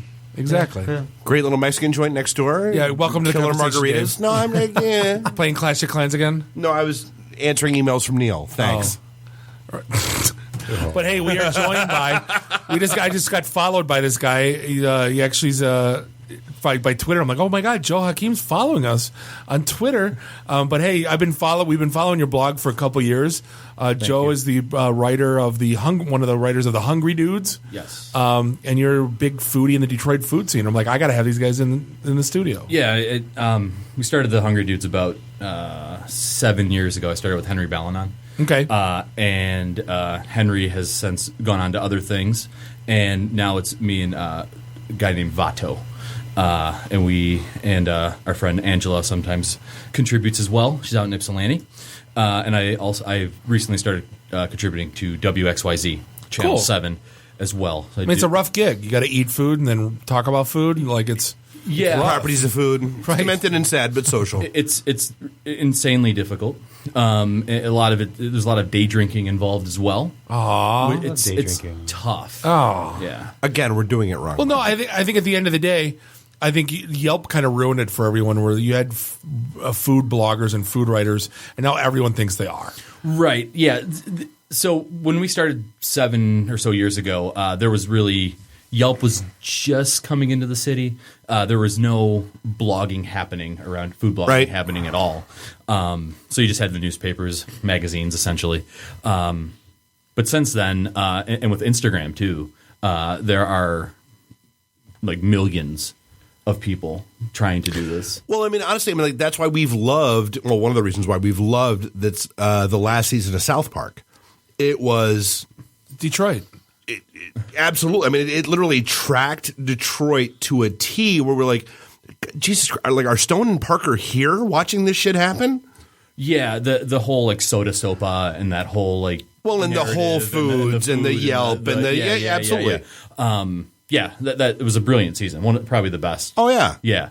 I mean, my favorite episode still is the creme fraiche episode. I still say I go to the grocery store. I'm like creme fraiche. Yeah. I do. I can't. La la la la la la la. That's the best. But this last season was pretty brilliant. Yeah. Well, the creme fraiche episode is pretty much me, and for the simple fact of like, I'll cook and I'll leave this disaster back. Like I cooked, you clean. Like and I'm out. See ya. And I love cooking, but it's like you can't. And we started doing like Dave and I started doing like HelloFresh and stuff, and then like for us, made our lives so much better because like here we are cooking restaurant quality stuff at home, and it's there's no waste, and it's but it's simple to do. Like 9 pans, 6. But yeah. Well, the big thing just came away from the National Restaurant Association show in Chicago the last couple days, and the NRA show? The NRA show, yeah. That's right. So were there bulletproof vests there? the big joke is not that NRA guy. Right. Not that NAMBLA. No. Again, South Park, the other NAMBLA. But these whole like already done for you type meals are, and they've been this way for years. It's what like Trader Joe's is built. It was genius. Yeah. And you can, like you said, you feel like you're cooking like some, cooking all day in, But it's a half hour. Yeah. So I mean, 2 years ago, my wife said like, I made you rigatoni bolognese, and I'm like, I go, you're making bologna sandwiches? She goes, no, idiot. Here, it gives you like this beautiful plate of pasta and fresh herbs. And I'm like, we never would have cooked like that at home. And it was like, it's so, this isn't a damn commercial for that, but what I'm saying, but it's kind of changed the way we're going out. Well, because there's them, it's Blue Apron. I mean, there's a couple different startups in that world now. Right. And those are much different. Those are, you're actually cooking and you're actually, the ingredients are there for you. Yep. But, you can still screw it up. Oh yeah. There's a lot of room for error. That one Chinese dish that we both hated. Oh, it was awful. The noodles were a train wreck. Yeah. You couldn't. Yeah. Well, the big thing is being able to follow recipes, and people are getting better at it. But there are people that can't cook. But and don't tell me what to do.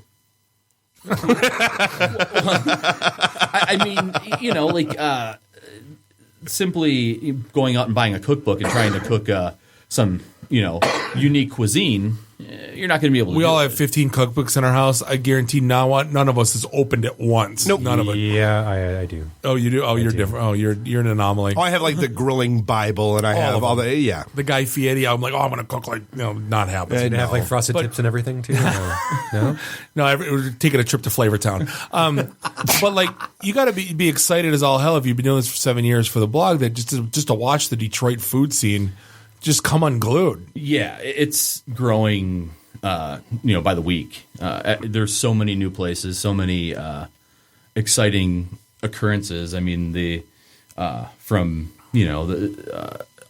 look at any culinary magazine, like everybody's writing about Detroit, which 7 years ago wasn't even a blip on the radar.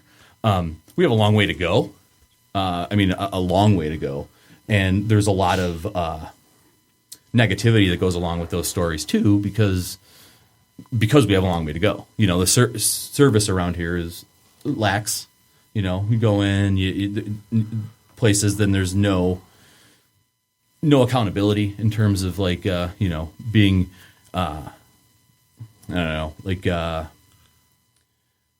recommendations, stuff like that. And right, and it's very uncomfortable sometimes. And then food can sometimes be inconsistent. And so your friend tells you this place is great. You go in there and it sucks. and there's that kind of lack of consistency. Time of day makes a huge difference. I remember having a conversation with somebody about Buddies, and they said, I hate it. I go, there's no way you hate Buddies. It's just, I don't care who you are, what your palate is. And we finally got down to the only time he's ever been there was during lunch when they reheat everything, and it's just not good. Right. And we took him there for dinner. He's like, oh my God, it's like the best pizza I ever had. I'm like, so it's funny. Like I remember taking my boss's boss to Slows. I was taking him to the airport. I go, we got to stop down in Corktown. And I go, I'm raving about it. And it was a bad day. We caught them on a bad, and barbecue's so hard to make. And he knew too. He's like, oh yeah, it was slow at that point, no pun intended, and just caught him on a bad day. Did you let them know? No. Yeah. See, this is a 1 star. So right, and so I clearly said I just complained when I left. So this is the whole thing, right? So the salmon sucks. Let's get out of here. Yelp allows people to be passive aggressive. So. Completely. And fairly anonymously, too. People feel like they're bulletproof behind their keyboard. Yep, right. No last name. And so 99% of times, if you were to sit down, had a bad experience anywhere you go, anywhere, and you tell the server, mention it, talk to them immediately at that point. Let them fix it at the point of the problem. What a novel freaking concept. And, there's no reason to go home and write a 1-star review. I mean, that's additional time out of your day. Most people out of 20 times going there, that was the one time it was subpar. Right. But it was also better than the other 10 barbecue places around town. Yep. They set the standard so high where, and I'm not going to write up bad, and I'm not going to complain about it too. I'm not going to say they were off because again, sometimes people have a bad day, and it's I'm not going to discount them for it. But it's also your money, so there's no reason why you can't tell them that, and they'll apologize and probably give you a refund. Yeah. Or recook it, right? Or recook it, yep. Why would you sit there and stare at a cold food and then go home and write about it instead of actually enjoying it, right? So I totally get where you're coming from. We actually, I want you to be a part of this because you could probably be a huge asset. We want to start a new podcast called Worst Meatball Sandwich Ever, which goes to that sign on the road that says, come on in and try the worst meatball sandwich that one guy in Yelp ever had. Right. And we want to read like 1-star Yelp reviews from like fairly decent places, not like Denny's where, I got bad eggs, but I'm talking like, a decent, like, hey, London Chop House, and here's a 1-star review. And, because I went to Lely's and the vegan options weren't up to par. Right. Well, and this is the other thing, right? So when you're dining out, know where you're going to eat. Don't expect there to be a vegan option at. I'm going to Slows, and I'm sorry, the celery plate wasn't up to your par. Well, Slows actually has a vegan barbecue sandwich. And it's delicious. It's called the Genius. Yeah. Yes. And they were one of the first barbecue places to provide that. That's a big deal. It's huge because you don't go as I'm a vegetarian. You don't go into a vegetarian restaurant trying to find barbecue. Right. But I crave. I'm going to start doing that. That's my new thing. Go to the vegan restaurants. Hey, where's the steak tips? Yeah, where's the where's your meat options? I want a fillet. Well, there's that JP Sears guy with talking like viral videos. Yep. And he just had if meat eaters were like vegan. Yep. Right? It's hilarious. And he's the sausage is a cucumber flavored substitute for your cucumber, right? And my food eats that food. Stop eating that food. Yeah. Rip that plant from the earth. Heard it scream. And these are the nobody. No meat eater says I'm a meat eater, but you hear the whole vegan thing all the time. Oh yeah, how do you know when somebody's a vegan or into CrossFit? Just wait 5 seconds; they'll tell you. Or goes to Burning Man. Yeah, right. They'll tell you. 3. Yeah. Or went to U of M. All right, so what's hot right now in Detroit? Like everyone knows, like Republic's my favorite. I love Republic. You've got Standby, which is also great. You've got the old ones that have been around for a while. But what is your favorite in Detroit right now? So you mentioned Standby, and it's funny. We have this kind of starting to work for Channel 7. We were very clear not to jump on the whole like news first type of thing. Eater just said today that Standby changed their chef, which is a pretty big deal. Jesse and Lindsay are the chefs there now, who used to do Detroit Deli, which was a really great pop-up, which Detroit has had a lot of pop-ups in the last couple of years, kind of slowed down a bit. That's kind of a fad that I think is maybe going away, maybe showing up in different venues.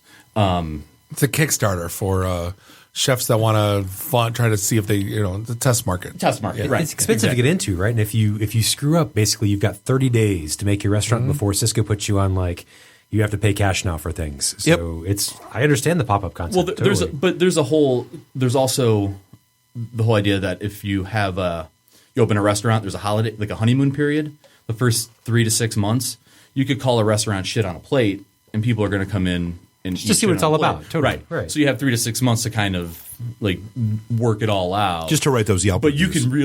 you can really nosedive in those first few months too. Right now, in terms of like great places, I love going to Katoy. I think they're doing a great job in Corktown, making really unique Thai inspired cuisine. Love the food. Can only echo that. Oh, Yeah. And they were. You're in Ann Arbor. They were there. I've tried the Ann Arbor and the Detroit version, Yeah. and they were both amazing. Yeah, their fried chicken is fantastic. Thai fried chicken. They have a coconut milk ranch dressing. Sweet potato is the sweet potato dish. Yeah, the sweet potato dish might have fish sauce on it, but I'm okay with fish sauce. Oh, okay. Yeah, I'm all right with that. And then La Rondinella in Eastern Market. It's opened by Dave Mancini, who owns Supino. Okay. Wasn't it right next door? Right next door. Yeah. Fantastic, like old world Italian. The best gnocchi I've ever had in my life. Roma's is pissed. Well, it's a much different. Roma's is like the kind of like old school heavy, cheese baked over the top Italian. Dave is making like the gnocchi are just like lightly tossed in like a pesto. Gotcha. Fantastic. What else? There's places around like the Vietnamese places up in Madison Heights. They're always consistent. Q Hung. Wait, but that's outside Detroit. Does that count? This is the whole other thing, right? So, yeah, this is a whole nother. Well, no, we talked about that before the show, and I said, if you put Green Dot Stables in Clinton Township or on Hall Road in Van Dyke, it would wither and die. Would it be Green Dot No, it might sustain, but would it be Green Dot Stables? Oh my God, green dirt. No, I think it would just be another place. Well, that whole restaurant group, the Green Dot Stables, Johnny Noodle King, Huron Room, they do great work all around. It's consistent. Yep. Service is friendly. Prices are approachable. Yep. So you can go to Green Dot. Everything's what, $3? Yeah. And the drinks are $3 too. So you can go there and you bet your ass the average person's still spending $20 there. Yeah. They're not giving stuff away, but it's a cool concept. That whole concept is like super hot though, right? It's the small, cheap items. Like I think of Imperial in Ferndale, right? And then the Public House. It's the same thing. It's a slider. It's a taco. It's a hot dog. It's something small and hipstered. The whole huge meals don't feel good. It just. I hate going out for that simple reason. It's because I feel like going out on date night. We ate dinner and we're going home now. Yeah. So Michael Simon has said that the Midwest mentality is dinner and then lunch tomorrow. That's what people expect to go to a restaurant and have. The portions were huge. It's like in every Yelp review. Yeah, right. And that's a really horrible kind of way to choose a dining experience, I think. Right. And the whole that. Disease prevention. Don't eat so much. Right. Our portions. No food in here. No matter where you go, our portions are usually way too big. Right. And I kind of, played into this. My most recent column for WXYZ is about 2 different burgers on 2 ends of the spectrum in terms of price. The Big Baby from the Food Exchange in Detroit. Okay. And versus not really versus, but compare and contrast with the Foie Burger from Rugby Grill in Birmingham. Oh, the $50 burger. The $50 I remember. Yes. Yeah. So the Big Baby on Wednesdays is $7. It's about 2 pounds of food, right? It's a pound of burger. It's corned beef on top, 3 slices of cheese. You're really comes with a free angioplasty. I'm faking a heart attack. You can't hear Joe, it's amazing to me how many bars and restaurants don't make a better burger than Culver's, and it's almost sad that. How do you have a bar and not have a bar burger? I mean, that's right. You got like Red Coat Tavern, which makes a freaking amazing burger, and they're far and few in between. Yeah, the burgers aren't easy to do because people have a really kind of personal notion. I mean, food in general, you have a really personal notion of what something should taste like. Bagger Dave's is one of the worst burgers I ever had in my life. Which one? Bagger Dave's. Oh, tried them 3 times. See, the whole burger concept is hard to master, and when Culver's is good, that's why people are excited. We're getting a Shake Shack. Yeah. Five Guys. They do a great job. What's that? They do a great job. Yeah, Five Guys. In and out. know, like all of these, they've mastered it. But places like, Bagger Dave's closed a bunch of locations last year. Yep. There's a reason for that. It's not good. Well, that's exactly right. When you got a fat guy that likes burgers that doesn't like your burger, I can't be the only one. Houston, there's a problem. But you have Redcoat, like you mentioned. You have Miller's. You have my God, Checker, Telway. Yeah, Telway's the sliders at Hunter House. Like we're not hurting for good burgers here. I did a story 2 weeks ago about veggie burgers, and veggie burgers are great too. The Vincetta Garage has a great veggie burger. It is so good. Yeah, it's like it tastes meaty. The mushroom bacon. Yeah, there's mushroom bacon on it. There's a pile of. Bob, no, seriously. This would make you change your mind about vegetarian burgers. No mushrooms. No, it's mushrooms. Oh, okay, well you leave the mushrooms off. Yeah, it tastes like bacon. Yeah, it does taste like it. Legit tastes like bacon. Good. It's bizarre. So, I mean, the one thing I noticed, I think, on the Hungry News, it's almost a good thing. We joke with our friend Jeremiah at Daily Detroit because, every week he's got to put out a top 5 burger list or a top 5 this, and I don't see you guys doing it much, and I kind of applaud you for it. One of the things that we rarely ever do is post something that we haven't experienced. Food is so you have to experience it to write about it. I know these lists are a big deal, and that's fine. I'm not faulting people. Well, they make you talk. How did you not put this number 1? And that place is bullshit. And it gets people riled up. And right. And most. And I don't know if the writers of these lists try everything. But if I'm writing a 15-item list, you bet your ass I'm probably not trying it all. Right. I can handle doing 4 or 5 items. But there's deadlines and there's expectations, and no one wants to eat 15 burgers in a 2-week span. Oh God, no! Week span. We did that for cheesesteaks in Philly. I never had a Philly cheesesteak. I'm still not. I'm like 2 months out from a cholesterol test. I'm still. And we waiting. did Pat's. You did it recently? Yeah. Oh, a couple weeks ago. We did Pat's and Geno's at 2 a.m. back to back. So after we went out all day, you didn't go all to night. Luke's? Yeah, we went there the next day. Oh, okay. Yeah. And then we went to Tony Luke's, and we also went to Dimmick's. I don't know. Yeah, in the Eastern Market thing. Did you order them all the same to compare and contrast? Yes, except for Dimmick's, which we ordered the roasted pork and broccoli rabe in provolone. Oh, okay. Yeah. That was like the number 1 sandwich in the country winner. That's what I would go. But that wasn't even a cheesesteak. I mean, no. It was, but I was on the bread though. But we got all the rest of them the same. Onions, whiz, peppers. But we did Pat's first, and then we're like, was there a clear winner? Yeah. Oh, no. It was Tony Luke's bread, Geno's filling. Okay, so this is another. I've talked about this with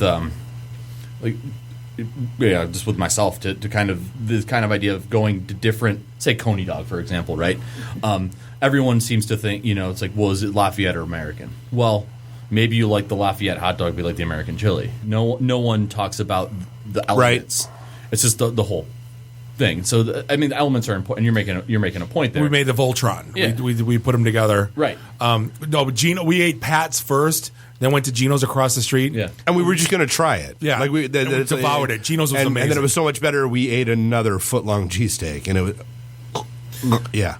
And then the Tony Luke's, eating a cheesesteak next to Rob Van Dam, if you're a wrestling guy. Yeah. Yeah, he was sitting right next to us. Oh, was he really? Yeah. Oh, yeah. It was an ECW reunion show. That's why we went. That's why we were there. Yeah. Nice. But it was the bread that head over heels above the other 2. So we said if you could take Geno's, stuff. Yeah. There's Coney dog's a big thing around here. But I keep hearing the onions are better at American, even though I won't set foot in American. If you go to take a Lafayette and you put American onions on it, that would be your perfect. But I know I'm just going with what people say. I'll never walk into American. I like Dooley's on Werner. Has a history. Been around since the 20s. The story goes that old man Dooley used to give people that didn't have jobs during the Depression, give them free hot dogs. So you could see people. You still see the rivets in the elbow, right? Rivets in the lunch counter there. Wow. Really? Yeah.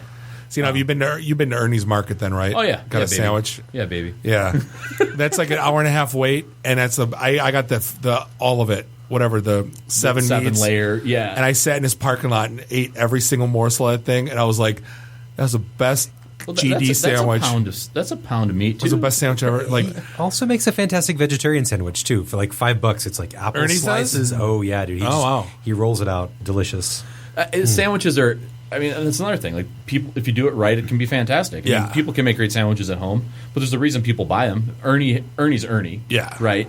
That's an experience. Right. But still, even like Ventimiglia's in Sterling Heights. Sure. Right. Family-owned Italian market, make an incredible sandwich. And you get to call it a hot, hard Italian, and you giggle a little bit. That's kind of funny. And, there's... See, now, here's the thing. I'll tell you what my top 3 sandwiches are in town, and that's number 2. Liverwurst and onions on Jewish rye from Star Deli on 12 and Telegraph. Liverwurst is fantask. You just have to get... And everybody's like, ew, icky. Well, so I help run Ackroyd's Bakery in Redford, and we make haggis, black pudding. We're one of the few places nationwide that make haggis. We ship... In January, we'll ship like 500 pounds of haggis across the country. People actually eat that? People love it. I got an uncle that ate blood sausage oh my God, it's so gross. There was an article in January that came out that called blood sausage, black pudding, the next superfood. Yeah. And our sales went through the roof. It's fantastic. That's one of the things I miss, actually, is like the Spanish blood sausage, the morcilla. Yep. Oh, my God. They would dry them out for 6 months, and then grab German dark bread, Schwarzbrot, and then just dry that thing out and then cut it real thin. And then, oh my God, I'm like, you guys are... This is when you were younger? No, now. Oh, now. Yeah, okay. even... All right. They cut back a little bit, like Hungarian sausage and all. Yeah, that's what I grew up on. Yeah, and this is the whole... We've been open for almost 70 years at Ackroyd's. And, we build memories. We're part of people's tradition. So we find John. We're getting close to the top of the hour. Find John. You guys have a .com also, right? The Hungry Dudes. So thehungrydudes.com. At the Hungry Dudes on Instagram, Twitter. At Joe Foodie is me as well. Instagram, Twitter. Do you do events or anything that people can sit down and eat with you and argue with you? Or not yet, but that's something that I would think about. Okay, eat a sandwich next to Joe from the Hungry Dudes. That's a thing. Argumentative meetups. I'm in. Totally.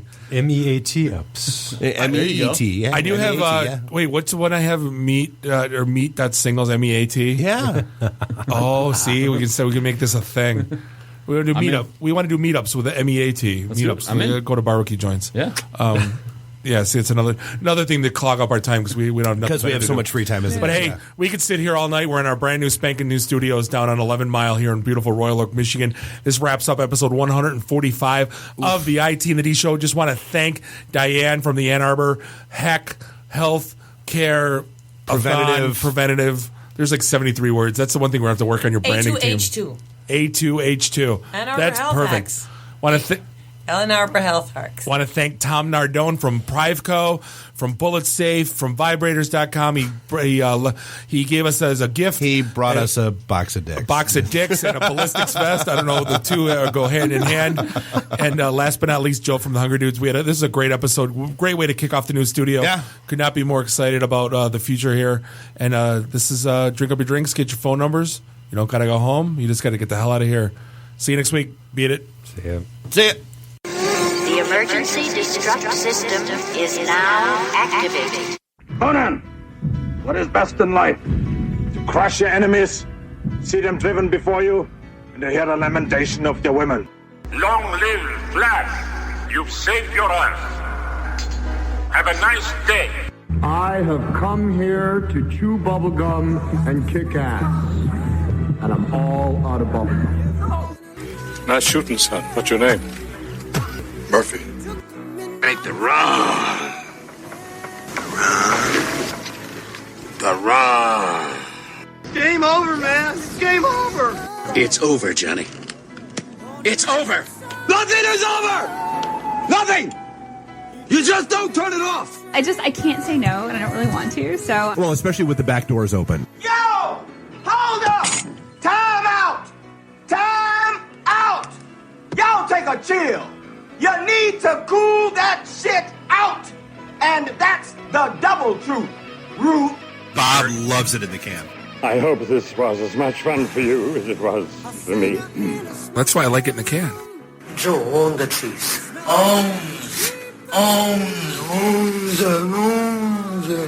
Fear me.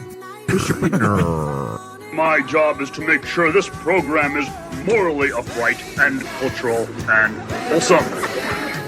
Shut up, Mimsy! Shut up, Mimsy! Shut up, Mimsy! Why would Buick put their cars next to the Bentleys? Why? That's not marketing. The alphabet. It's brilliant. Yeah, I can't take that position. That analogy sucks because it's right. Because you're getting your 8-track tuned up. Are we at a break yet?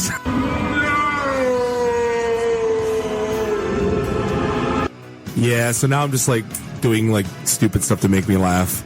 Venture capital is not the end game. When are we going to talk about me? Jane, you ignorant slut. It's my show. I can say what I want. Yeah. Kiss my ass, go home, unplug, get off the goddamn internet. You are everything that is wrong with the internet right now. You're so white right now. I'm the whitest guy in the room. Just explain it to me. I love this city. I was banging on the wang. Really? Should we talk about this? Tag team it. Should I keep going or should I stop? Can I just say, it's been great being on a show that talks about Mickey Rooney dying for 20 seconds and then poop for 10 minutes.